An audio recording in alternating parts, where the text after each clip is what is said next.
ये कहानी है एक ऐसे एलियन की जो ब्रह्मांड में किसी और गैलेक्सी से धरती पर आ जाता है क्योंकि उनकी अपनी गैलेक्सी खत्म हो चुकी थी। वो एलियन दिखने में भी लगभग इंसान के जैसा ही था, लेकिन अब उसे धरती पर कब्जा करने के लिए सभी इंसानों और जानवरों को अपना गुलाम बनाना था। क्या वो अपने इस मिशन में सफल हो पाएगा या नहीं, या फिर इंसान उसे मार पाएंगे? चलिए जानते हैं। तो कहानी की शुरुआत होती है मॉस्को सिटी के एक रेस्टोरेंट से, जहाँ पर ओलेग अपनी गर्लफ्रेंड एलिना के साथ बैठा बातें कर रहा था। ओलेग अपनी तारीफ में एलिना को बताता है कि मैं एक आर्मी ऑफिसर हूँ और मेरे पास बहुत पैसा है। ओलेग की इन सभी बातों से एलिना काफी इंप्रेस होती है, जिसके बाद वो दोनों एक दूसरे के साथ क्वालिटी टाइम स्पेंड करते हैं। दूसरी तरफ हमें एक एरोप्लेन को दिखाया जाता है जो कि लैंड करने वाला ही था कि तभी अचानक उसका इंजन काम करना बंद कर देता है और वो एरोप्लेन सीधे जमीन पर जा गिरता है। यहाँ पर हमें पता चलता है कि सिर्फ एरोप्लेन ही नहीं बल्कि पूरी दुनिया की इलेक्ट्रॉनिक डिवाइसेस काम करना बंद कर चुकी हैं और ऐसे ही देखते ही देखते सभी जगह की बिजली चली जाती है और सारी दुनिया ब्लैकआउट हो जाती है। लेकिन पूरी धरती पर कुछ जगह अभी भी ऐसी थी जहाँ बिजली मौजूद थी, जिनमें से एक मॉस्को सिटी भी था। मॉस्को सिटी की न्यूज में दिखाया जाता है कि उनका पूरी दुनिया से कनेक्शन टूट चुका है। किसी को भी नहीं मालूम चल पा रहा था कि वहाँ के हालात कैसे हैं। ओलेग भी इसी न्यूज को देख रहा था, लेकिन उसे लगता है कि ये कोई टेररिस्ट अटैक है। जिसके बाद ब्लैकआउट एरिया को क्वारंटीन जोन का नाम दे दिया जाता है और जिन जिन एरियाज में लाइट्स थी उन एरियाज को सर्किल ऑफ लाइफ का नाम दे दिया जाता है। मॉस्को गवर्नमेंट क्वारंटीन जोन की कंडीशन जानने के लिए ड्रोन्स को वहाँ भेजती है, लेकिन रास्ते में ही सारे ड्रोन्स बड़े ही रहस्यमय तरीके से गायब हो जाते हैं। जिसके बाद अब उनके पास आर्मी को भेजने के अलावा कोई और रास्ता नहीं था। जैसे ही सारे सोल्जर्स वहाँ लैंड करते हैं, उन्हें पता चलता है कि ब्लैकआउट होने के तुरंत बाद क्वारंटीन जोन के सारे लिविंग बींग्स जैसे fish, cats, dogs including human beings रहस्यमय तरीके से मारे जा चुके हैं, मानो कि पूरा शहर पल भर में कब्रिस्तान बन गया हो। सोल्जर्स छानबीन कर ही रहे होते हैं, तभी एक सोल्जर पर कोई अननोन व्यक्ति अटैक कर देता है और उसे बुरी तरह से इंजर्ड करके उसके वेपन्स के साथ वहाँ से भाग जाता है। सभी लोग उस पर गोलियां भी चलाते हैं, जिससे उसे घंटा भी फर्क नहीं पड़ता, जिससे सभी सोल्जर्स को रियलाइज होता है कि वो किसी आम खतरे से नहीं जूझ रहे। और देखते ही देखते एक महीना गुजर जाता है, लेकिन किसी को भी अभी ये पता नहीं चल पाता कि वो किसी बड़े खतरे से जूझ रहे हैं। इसीलिए गवर्नमेंट सारे स्पेशल फोर्सेस को वापस एक नए मिशन ज्वाइन करने के लिए बोलती है। जिसके बाद हमें इस मूवी के एक और लीडिंग कैरेक्टर यूरी को दिखाया जाता है, जो कि अपनी बूढ़ी माँ के साथ रहा करता था। यूरी की माँ को गजनी की तरह भूलने की बीमारी थी, उनकी कंडीशन बिल्कुल ठीक नहीं थी, लेकिन ज्वाइनिंग लेटर मिलते ही यूरी अपने दिल पर पत्थर रखकर अपनी माँ को पड़ोसियों के भरोसे छोड़कर मिशन पे निकल पड़ता है। जिसके बाद सोल्जर्स का एक नया बैच बनाया जाता है, जहाँ लेफ्टिनेंट मेरिना क्वारंटीन जोन से मिली डेड बॉडी की फॉरेंसिक रिपोर्ट का खुलासा करते हुए सभी सोल्जर्स को बताती है कि उन सभी की डेथ न्यूरोटॉक्सिन जहर के कारण हुई है, जो कि उनकी अपनी बॉडी ने खुद से ही उनमें पैदा किया था, क्योंकि किसी रहस्यमय चीज ने उनकी बॉडी को ऐसा करने पे मजबूर किया था। दिन ढलते ही सारे स्पेशल फोर्सेस क्वारंटीन जोन में जाने के लिए तैयार हो जाते हैं। इस फोर्स में ओलेग भी शामिल था। तब उसे वहाँ उसकी हाल ही में बनी गर्लफ्रेंड एलिना दिखाई पड़ती है, जो उन लोगों के साथ एज अ डॉक्टर जाने वाली थी। ये लोग आपस में बातें कर ही रहे थे कि तभी वहाँ का इमरजेंसी अलार्म बजने लगता है। सारे सोल्जर्स अपनी पोजीशंस लेकर जंगल की तरफ गन पॉइंट करके खड़े हो जाते हैं। लेफ्टिनेंट मेरिना बताती है कि जंगल से कोई चीज काफी तेजी से उनकी तरफ बढ़ रही है, जो कि साइज में उससे काफी बड़े हैं। तभी वो सारे जीव सोल्जर्स पर अटैक कर देते हैं और सारे सोल्जर्स भी अपने बचाव में अंधाधुंध फायरिंग करना शुरू कर देते हैं। अब हमें अगली सुबह का सीन दिखाया जाता है, जहाँ पर बहुत सारे सोल्जर्स मारे जा चुके थे। फिर हमें ये पता चलता है कि वो सारे जीव जंगली भालू थे। किसी को समझ नहीं आ रहा था कि आखिर भालुओं ने झुंड में उन पर हमला क्यों किया था। नेक्स्ट सीन में हमें ओलेग को दिखाया जाता है, जो कि बीती रात इंजर्ड हो गया था और उसकी गर्लफ्रेंड एलिना उसका ट्रीटमेंट कर रही होती है। वैसे ये वाली ट्रीटमेंट बाकी के ट्रीटमेंट से थोड़ी हटकर थी। एनीवे, बढ़ते हैं मूवी की स्टोरी की तरफ। शहर के दूसरे हिस्से में साशा नाम का एक लड़का हॉस्पिटल में एडमिट था। ब्लैकआउट होने के बाद से साशा के साथ कुछ अजीबोगरीब चीजें हो रही थी। उसे बहुत से लोगों की आवाजें सुनाई देने लगी थी। वो काफी अजीबोगरीब विजन्स भी देखता था, जिसमें कोई गंजा आदमी उसे तंग कर रहा होता है। दरअसल ब्लैकआउट के बाद साशा के पास कुछ सुपर पावर्स आ गई थी। आंख खुलते ही उसके सामने जेनिया नाम का एक आदमी आता है, जो कि खुद को उसका दोस्त बताता है। वो उसे बताता है कि ये सब वेव अटैक के कारण हो रहे हैं। पहले वेव ने सभी इलेक्ट्रॉनिक डिवाइसेस को ठप कर दिया, दूसरे वेव ने सारे बायोलॉजिकल ऑर्गेनिज्म को सेल्फ डिस्ट्रॉय कर दिया और तीसरे वेव से क्वारंटीन जोन में जो भी सर्वाइवल रह गए, वो वेव्स उन लोगों के थ्रू अपने ही लोगों पर अटैक करने को मजबूर कर देगा, क्योंकि वो लोग हमेशा के लिए एक पपेट की तरह बन जाएंगे। इससे हमें ये मालूम चलता है कि क्वारंटीन जोन में अभी भी बहुत से लोग जिंदा हैं, लेकिन साशा को जेनिया की कोई बात पल्ले नहीं पड़ती और वो घबराकर गार्ड को आवाज लगाता है। लेकिन गार्ड्स को वहाँ कोई भी दिखाई नहीं देता, क्योंकि साशा जेनिया से अपने माइंड में ही बात कर रहा था और जेनिया फिजिकली रूप से कमरे में मौजूद नहीं था। इन सभी घटनाओं की वजह से सर्किल ऑफ लाइफ के सारे सिविलियन रोड्स पर उतर आते हैं। वे सभी सोल्जर्स पर ही अटैक करने लगते हैं, क्योंकि उन्हें ऐसा लग रहा था कि ये सब गवर्नमेंट की कोई चाल है। दूसरी तरफ हमें आउटपोस्ट का सीन दिखाया जाता है, जहाँ पर सारे सोल्जर्स मल्टी ग्रुप बनाकर क्वारंटीन जोन के लिए मिशन पर रवाना होते हैं। सभी ग्रुप्स में से एक ग्रुप ओलेग और उसके फ्रेंड यूरी का होता है। रास्ते में उन्हें पूरा क्वारंटीन जोन डिस्ट्रॉय दिखाई देता है। एरोप्लेन के क्रैश होने की वजह से ब्रिज टूट गई थी, मैक्सिमम बिल्डिंग डिस्ट्रॉय हो चुकी थी। पहले भेजे गए आर्मी के टैंक्स, हेलीकॉप्टर्स टॉयज की तरह बिखरे पड़े थे। यूरी ओलिया नाम के एक प्रेस कॉन्फ्रेंस के साथ सेफ्टी क्राफ्ट टाउन में पहुंच जाता है, जहाँ उन्हें अगले कुछ दिनों के लिए ऑब्जर्वेशन कैंप लगाना था। दूसरी तरफ ओलेग और एलिना अपनी टीम के साथ क्वारंटीन जोन के कारकैंड नामक शहर में पहुंच जाते हैं। सभी टीम्स के सोल्जर्स अपने अपने एरिया में निगरानी कर रहे थे। कुछ दिन बीत जाते हैं, लेकिन उन्हें ना तो वहाँ कोई इंसान दिखाई पड़ता है, ना ही उनकी लाशें। नेक्स्ट सीन में हमें साशा को दिखाया जाता है। तभी उसे मिलने आईडी नाम का आदमी आता है, जो कि दिखने में काफी वियर्ड लग रहा था। वो खुद को इंसानों जैसा एलियन बताता है। वो साशा के सुपर पावर्स की हेल्प से इन सभी इंसिडेंट को अंजाम देने वाले की खोज में था। वो विलेन कोई और नहीं आईडी का भाई रॉ था और वो आईडी की तरह ही एक एलियन था।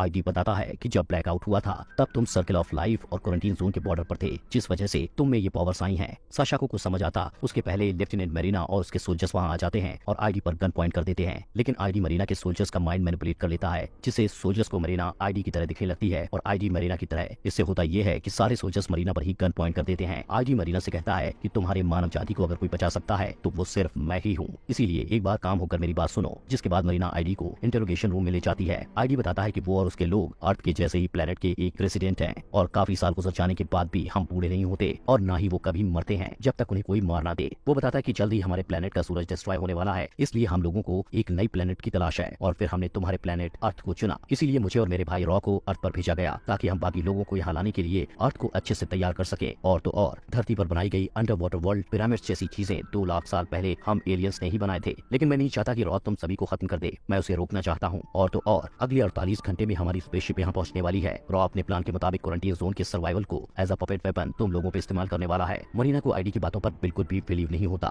दूसरी तरफ यूरी की टीम को क्वारंटीन जोन में एक जख्मी बच्चा दिखाई देता है जो कि अभी जिंदा था। वो लोग उसकी मदद करते हैं और उनसे जानकारी लेने की कोशिश करते हैं, लेकिन तभी वो बच्चा उनमें से एक सोल्जर को चाकू से स्टैब करके मार देता है, जिसके बाद यूरी को न चाहते हुए भी उस बच्चे को शूट करके मारना पड़ता है। ओलिया ये सब देखकर घबरा जाती है। हालांकि ये केवल लड़ाई की शुरुआत थी। रात होते ही क्वारंटीन जोन में रॉ के इशारों पर नाचने वाले पपेट सारी टीम पर अटैक कर देते हैं, जिसके बाद उन सभी के बीच भयानक जंग छिड़ जाती है। यूरी के बहुत सारे लोग मारे जा चुके थे, इसलिए वो अपनी मदद के लिए आउटपोस्ट की तरफ फ्लेयर गन चलाता है। बाकी के सोल्जर्स उनकी मदद को आते उसके पहले अदर टीम भी फ्लेयर गन के थ्रू मदद मांगने लगती है। अब ये बेचारे भी कंफ्यूज थे कि वो किसकी मदद को चाहें। मरीना को इस इंसिडेंट की खबर मिलते ही उसे आईडी की सारी बात सच होते दिखाई देती है। अब उसके पास कोई रास्ता भी नहीं था, इसलिए वो आईडी की हेल्प लेने के लिए अग्री हो जाती है। लेकिन सवाल ये उठता है कि क्यों आईडी मानव जाति की मदद करना चाहता है? क्यों वो अपने ही भाई को मारना चाहता है? क्या एलियंस के पास भी दिल और फीलिंग्स होती हैं? आईडी मरीना से कहता है कि रॉ को ढूंढने के लिए उन्हें साशा की जरूरत पड़ेगी। रॉ को मारते ही मैं उन ह्यूमन पपेट्स को कंट्रोल करके रोक सकता हूँ। मरीना आईडी और जेनिया के साथ आर्मी बेस पर पहुंचती है। किसी को भी आईडी पर भरोसा नहीं था कि वो उसकी मदद करेगा। इसी बीच यूरी की टीम पर एक बड़ा अटैक होता है, जिससे एक एक करके सारे टीम मेंबर्स मारे जाते हैं। अब सिर्फ यूरी और ओलिया ही जिंदा रह गए थे। पपेट्स की संख्या ज्यादा थी, जिस वजह से वो दोनों बाकी की टीम के पास जाने की कोशिश करते हैं ताकि साथ मिलकर उनका मुकाबला किया जा सके। इधर आईडी साशा को ध्यान लगाने में उसकी मदद कर रहा था ताकि वो रॉ के लोकेशन का पता लगा सके। कुछ देर कोशिश करने के बाद फाइनली रॉ के लोकेशन का पता चल जाता है, जो कि क्यूरोस सिटी के एक बिल्डिंग पर है और वहीं से वो सारे लोगों को कंट्रोल कर रहा है। ये वही सिटी थी जहां यूरी और ओलिया अकेले सर्वाइवल बचकर भागे थे। आईडी मरीना से तुरंत क्यूरोस के लिए निकलने को कहता है। फिर वे सभी निकलने की तैयारी करते हैं। तभी उन्हें पता चलता है कि पपेट्स ने सर्कल ऑफ लाइफ पर भी अटैक कर दिया है। इसका मतलब ये था कि रॉ का थर्ड वेव असर दिखाने लगा है। ज्यादा समय जाया न करते हुए आईडी मरीना और उसके सोल्जर्स क्यूरोस के लिए निकलते हैं। साशा आईडी से कहता है कि रॉ ने मुझे देख लिया है, वो मुझे मार डालेगा, प्लीज मुझे तुम अपने साथ ले चलो। लेकिन आईडी उसे कहता है कि तुम यहीं बेस पर सुरक्षित हो, वहां तुम्हें खतरा है। और ये कहकर आईडी मरीना के साथ वहां से निकल पड़ता है। मरीना के बेस कैंप से कुछ दूर पहुंचते ही रॉ साशा की लोकेशन जान लेता है और उसे मारने के लिए बहुत सारे मिसाइल्स भेजता है। बेस कैंप पर मौजूद सारे सोल्जर्स उन मिसाइल्स को रोकने की कोशिश करते हैं, लेकिन इसका कोई फायदा नहीं होता और दूर खड़ी मरीना की आंखों के सामने पूरा बेस तबाह बर्बाद हो जाता है। अनलकी बेचारा साशा भी मारा जा चुका था।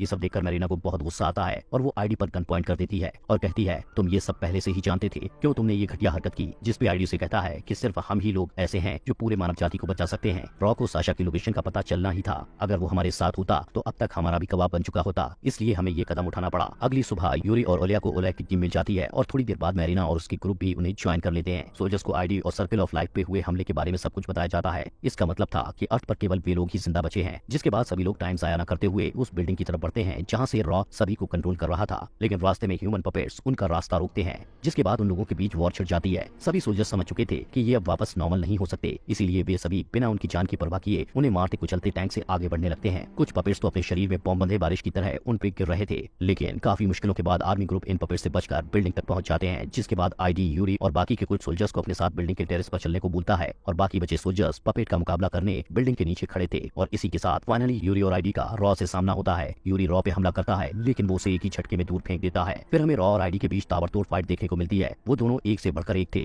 दूसरी तरफ बिल्डिंग के नीचे ओलेग और बाकी के सोल्जर्स को उन पपेट्स को रोकने में दिक्कत हो रही थी, क्योंकि उनकी संख्या लाखों में थी, जिस वजह से काफी सोल्जर्स मारे जाते हैं। और तो और वो लोग पेट्रोल से भरे ट्रक से उन पर हमला करते हैं, जिससे एक बहुत बड़ा धमाका होता है, जिस वजह से कुछ को छोड़कर सभी सोल्जर्स मारे जाते हैं। इसका मतलब ये था कि ये लोग ज्यादा से ज्यादा 5-6 ही रह गए थे जिन्हें उनका मुकाबला करना था। ओलेग और बाकी के लोग बिल्डिंग्स के ऊपर भागते हैं और सारे पपेट्स अपने लीडर रॉ की हेल्प करने बिल्डिंग की तरफ बढ़ते हैं। पपेट्स ऊपर आ पाते कि उसके पहले ही आईडी रॉ पर जोरदार हमला करता है और उसके सीने से एक एलियन टाइप दिल बाहर निकाल लेता है। मौका दिखते ही यूरी रॉ के दिल में ग्रेनेड डाल देता है, जिससे उसकी वहीं पर मौत हो जाती है। रॉ की मौत के बाद आईडी को उन लोगों पर पूरा कंट्रोल मिल जाता है और वो उन्हें एक ही झटके में मार देता है। अब यूरी, ओलेग, एलिना, ओलिया, मेरिना और जीनिया एकमात्र इंसान अर्थ पर जीवित थे, लेकिन उन्हें ये जंग जीतकर कोई खुशी नहीं थी, क्योंकि जमीन पर करोड़ों बेगुनाह लोगों की लाशें पड़ी थी। पूरी दुनिया कब्रिस्तान बन चुकी थी। आईडी एंड में सभी को बताता है कि इंसानों में प्यार और रहम नहीं है। तुम इंसान सिर्फ अपने बारे में सोचते हो, इसलिए रॉ इंसानों को अर्थ से खत्म करना चाहता था ताकि एलियंस यहाँ शांति से रह सके, लेकिन मेरा मकसद कुछ और ही था। और इसी के साथ इस मूवी के सबसे बड़े सच का खुलासा होता है। दरअसल आईडी मानव जाति की मदद इसलिए कर रहा था ताकि वो लोग उसे अपना मसीहा मान लें, इनफैक्ट उसे अपना भगवान मानना शुरू कर दें। दिन गुस्से में आईडी से कहता है, तुम सब जानते थे, फिर तुमने ब्लैकआउट होने से क्यों नहीं रोका? तो वो बताता है कि अगर मैं उसे रोक लेता तो किसी के दिल में मौत का खौफ नहीं होता, कोई भी मेरी बात नहीं सुनता, और तुम इतने लोग इंसानों की पॉपुलेशन बढ़ाने के लिए ही काफी हो। इसका मतलब ये कमीना शुरू से लेकर अंत तक अपना फायदा देख रहा था, जिसे अंजाम देने के लिए उसने करोड़ों लोगों की जान ले ली। ये सब सुनते ही सभी को बहुत गुस्सा आता है और एलेना आईडी पर गन पॉइंट कर देती है, जिस पे यूरी उसे कहता है, अपनी गन नीचे करो, इसके जैसे लाखों आ रहे हैं, उसे कैसे रोकोगी? इसका जिंदा रहना बहुत जरूरी है। ये लोग बात कर ही रहे थे कि जीनिया आईडी पर चाकू से हमला करता है, लेकिन आईडी उसके माइंड को मैनिपुलेट कर लेता है, जिससे मेरिना मारी जाती है, क्योंकि वो उसे आईडी की तरह दिख रही थी और आईडी मरीना की तरह। ओलेग गुस्से में आईडी को मारने आगे बढ़ता है, तभी यूरी उसे ऐसा करने से रोकता है, जिस वजह से उन दोनों में फाइट शुरू हो जाती है। यूरी ओलेग को ऑलमोस्ट खत्म करने ही वाला होता है कि ओलिया यूरी को शूट करके इंजर्ड कर देती है, जिसके बाद आईडी ओलेग के पिता का मल्टी रूप लेकर उसे कंफ्यूज करता है। इसी दौरान जीनिया आईडी के रियल बॉडी के साथ बिल्डिंग से जंप मार देता है और फाइनली जीनिया के साथ साथ आईडी भी मारा जाता है।